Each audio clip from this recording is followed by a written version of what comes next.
कि जलते घर को देखने वाले, फूस का छप्पर आपका है, आग के पीछे तेज हवा है, आगे मुकद्दर आपका है, तेरे कत्ल पे मैं भी चुप था, मेरा नंबर अब आया, मेरे कत्ल पे तू भी चुप है, अगला नंबर आपका है।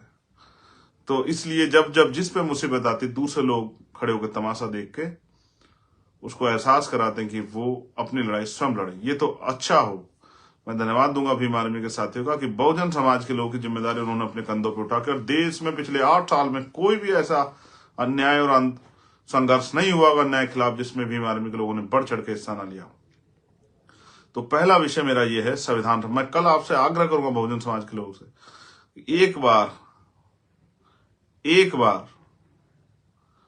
भारतीय संविधान की प्रस्तावना को जरूर पढ़ें।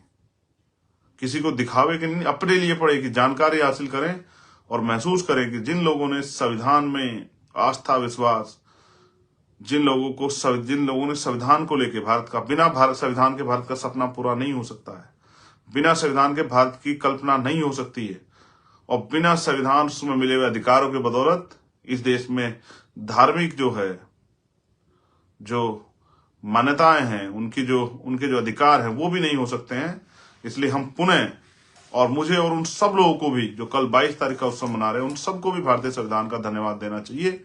और साथ साथ मैं आपसे ये कहूंगा कि क्योंकि अभी तक हम लोग संविधान के उन प्रस्तावना के उन उद्देश्य संकल्पों से बहुत मीलों पीछे हैं, तो हमें ये भी तय करना चाहिए कल एक अच्छे दिन पर कि भाई हमें इस देश के संविधान के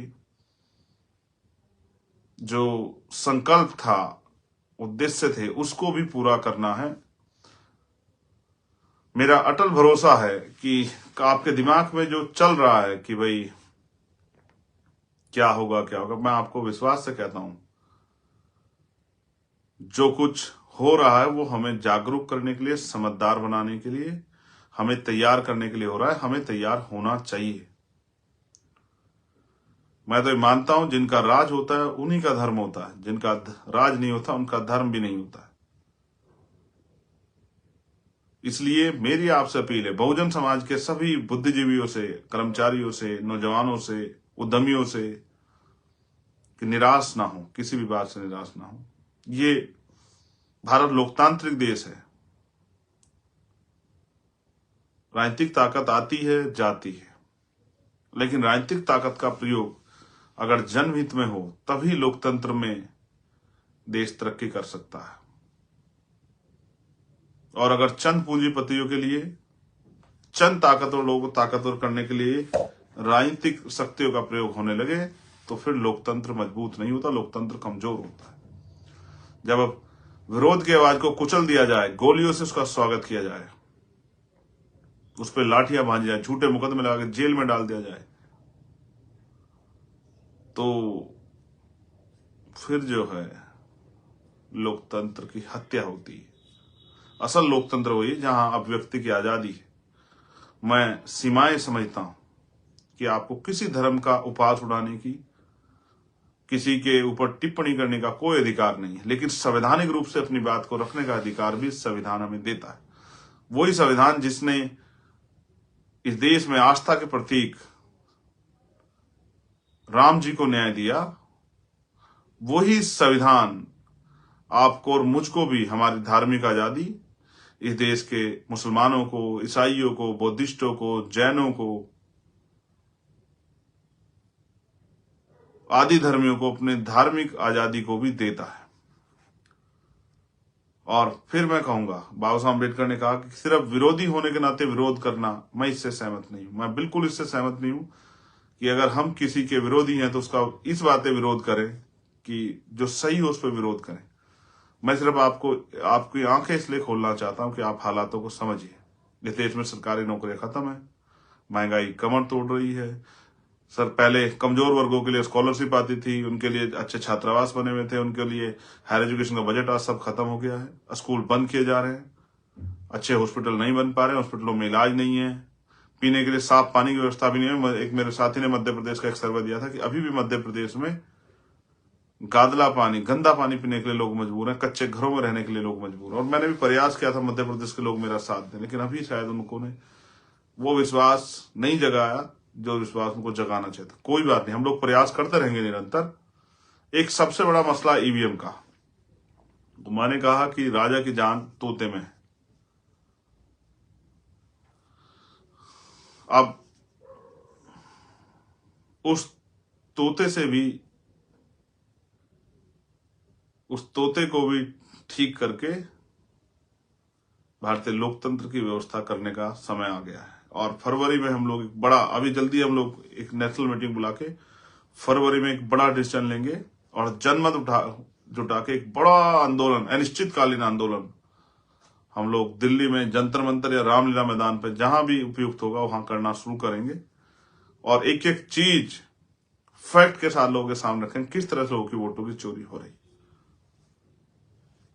और इससे बचाव सिर्फ हम पे सिर्फ समस्या नहीं है, इसका रोकथाम, इसको फेयर करने की व्यवस्था भी हम पे है।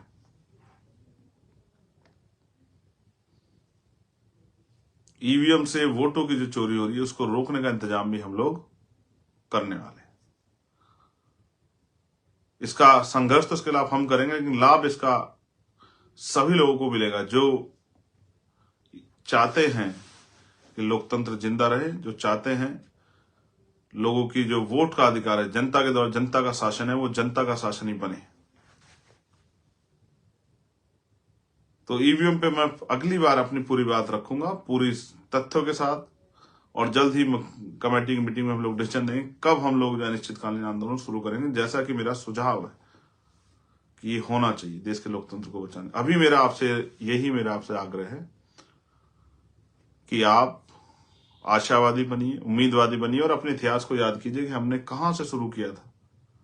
हमने वहां से शुरू किया जब हम पे एक गज जमीन नहीं थी, और हमने वहां से शुरू किया जब हमें पढ़ने का और मत देने का अधिकार भी नहीं था। क्या लोग अपने वोटों के प्रति जागरूक हैं?